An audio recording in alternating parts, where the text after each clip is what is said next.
¿Alguna vez te has preguntado cómo los estados, en distintas épocas, logran proteger sus industrias nacionales? Los aranceles han sido uno de los elementos económicos más potentes utilizados con esta finalidad, y el día de hoy, te hablaremos de ello. Los impuestos aduaneros son casi tan antiguos como la necesidad de comerciar de los pueblos, ya que los impuestos de aduana nacen del ejercicio de la potestad de imperio de las naciones al exigir un derecho o tributo en sus puertos y frontera, como requisito al tráfico de mercancías. Los antecedentes más precisos de que se tiene referencia señalan que el origen histórico del impuesto aduanero nace en la India, donde existía una percepción a la entrada y salida de mercancías en ese territorio. En México, cronológicamente hablando, los primeros acontecimientos memorables en cuanto a los aranceles surgen con la crisis de 1929, debido a lo rápido que avanzaba la tecnología en Estados Unidos en esos momentos y a que los granjeros utilizaban máquinas más eficientes, sus actividades se volvieron más productivas al utilizar menos animales y requerir menos alimento para ellos, pero por esto mismo también bajaron los precios de lo que vendían. En ese momento a quien señalaron como los principales culpables de esta reducción fue a la competencia extranjera, por lo que le reclamaron al gobierno una acción y este respondió con aranceles muy altos que elevaron los costos de una cantidad muy grande de productos. Las naciones afectadas respondieron poniendo sus propios aranceles, pero como los Estados Unidos aplicaron estos a todo el mundo en una medida altamente proteccionista, la respuesta tuvo mucho impacto. Gracias a esto, el comercio entre diferentes países se redujo drásticamente, ocasionando que la economía y el intercambio comercial se estancaran. Estados Unidos siempre había participado en el comercio internacional, sin asumir un papel activo en la creación de políticas de comercio hasta la Gran Depresión. El Congreso y el Ejecutivo tenían conflictos para decidir la medida adecuada de promoción comercial y proteccionismo. Para estimular el empleo, el Congreso aprobó el Acta de Acuerdos Comerciales Recíprocos en 1934, lo que permitió al Ejecutivo negociar acuerdos comerciales bilaterales por un período determinado. En la década de 1930, la cantidad de negociaciones bilaterales bajo este acta estaba limitada y consecuentemente hizo poco para expandir el comercio mundial. Para evitar el proteccionismo y la discriminación que se había instalado en la economía mundial tras la crisis mundial de 1929, el Comité Económico y Social de Naciones Unidas convocó la Conferencia de La Habana que celebrada entre noviembre de 1947 y marzo de 1948 dio a luz el 24 de marzo de 1948 la Carta de La Habana para una Organización Internacional de Comercio. Un total de 23 países habían iniciado una ronda multilateral para rebajar aranceles de aduanas aceptando los principios de lealtad comercial proyectado y así el Acuerdo General sobre Aranceles Aduaneros y Comercio, GATT, que luego, a falta de ratificación de la Carta de la OIC, se convirtió en el único instrumento para luchar contra el proteccionismo internacional. Finalmente, el Acuerdo Multilateral sobre el Comercio de Mercancías del GATT de 1994 cubre el acceso a los mercados. Se trata del texto fundamental que recoge las normas generales reguladoras del comercio de las mercancías. En concreto, el principio general del trato de la nación más favorecida, principio de no discriminación, el principio del trato nacional en cuanto a la imposición y las normativas internas. Una vez establecida la línea del tiempo, debemos responder a la interrogante, ¿qué son los aranceles? El arancel es un impuesto que recae sobre los bienes que son importados a un país, es decir, todos aquellos productos que un país compra del extranjero. También existen aranceles de exportación, pero son menos comunes. El arancel tiene, principalmente, dos finalidades.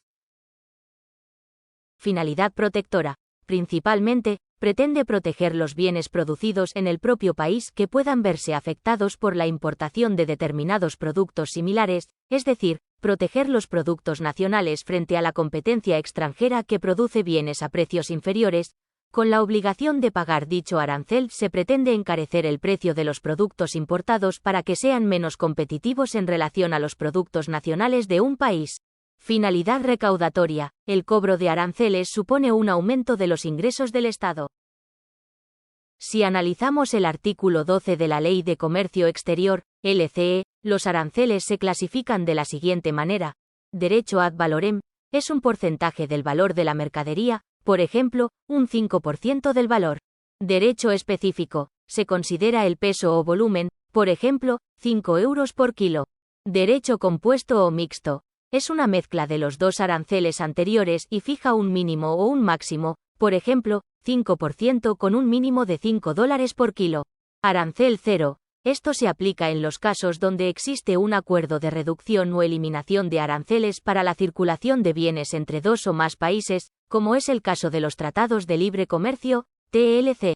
Por consiguiente, el artículo 13 de la LCE indica que los aranceles tendrán diferentes modalidades. Arancel cupo, cuando se establezca un nivel arancelario para cierta cantidad o valor de mercancías exportadas o importadas, y una tasa diferente a las exportaciones o importaciones de esas mercancías que excedan dicho monto. Arancel estacional, cuando se establezcan niveles arancelarios distintos para diferentes períodos del año. Las demás que señale el Ejecutivo Federal. Aquí entran algunos como los preferenciales, o las medidas de transición. ¿Cuánto se debe pagar? Esta pregunta es algo compleja, dado que no siempre es la misma tasa aplicable.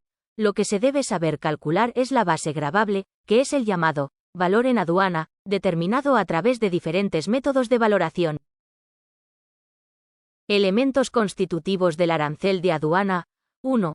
Nomenclatura. Es un código numérico arancelario de las mercancías que son objeto de tráfico internacional. 2. Tarifa.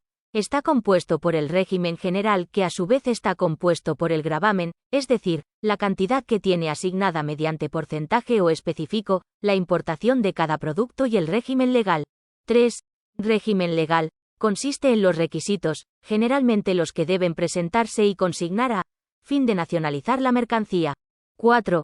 Partidas. Comprenden todas las mercancías que son susceptibles de un intercambio comercial, esto es, realizar mediante agrupamiento de artículos similares. 5. Subpartidas. Son las subdivisiones arancelarias que pueden establecerse a cada una de las partidas arancelarias referidas a casos o mercancías concretas con derecho especial para ellas. 6. Internas. Son aquellas subdivisiones de mercancías donde sus cifras identificatorias indican de qué país son exclusivas. 7. Subinternas. Son aquellas subdivisiones de productos donde sus cifras identificatorias muestran de qué región provienen. ¿Cómo obtener datos arancelarios? El sitio web de la OMC ofrece ahora sofisticados instrumentos que permiten hacer búsquedas sobre los tipos arancelarios y, sobre sus importaciones. Uno de esos instrumentos es el nuevo análisis arancelario en línea que, a partir de dos bases de datos, proporciona los tipos arancelarios de los productos definidos al máximo nivel de detalle, así como estadísticas de importación, y permite analizar esa información de manera interactiva. ¿Qué pasa si no se pagan los aranceles? Se pierde el derecho a enviar tu producto o servicio al país que lo ibas a vender. En conclusión, al tener que ingresar o sacar productos del país, se deberá pasar por la aduana. A través de ella es donde se controla todo lo que entra y sale al y desde el país. Por consecuente, muchas veces se deben abonar gravámenes o tasas arancelarias que aplica el gobierno mexicano. El arancel es de suma importancia al ser un instrumento regulador, también tiene la facultad recaudadora de impuestos, la función de protección y defensa de la soberanía nacional. Esperamos este vídeo les haya sido de utilidad para tener una mejor comprensión del tema. Les agradecen su atención. Andrés Alejandro Garza Duvernay, José Loíza Iztepeda, Melina Martínez Cantú, Juan Martín de Jesús Sáenz Betancourt.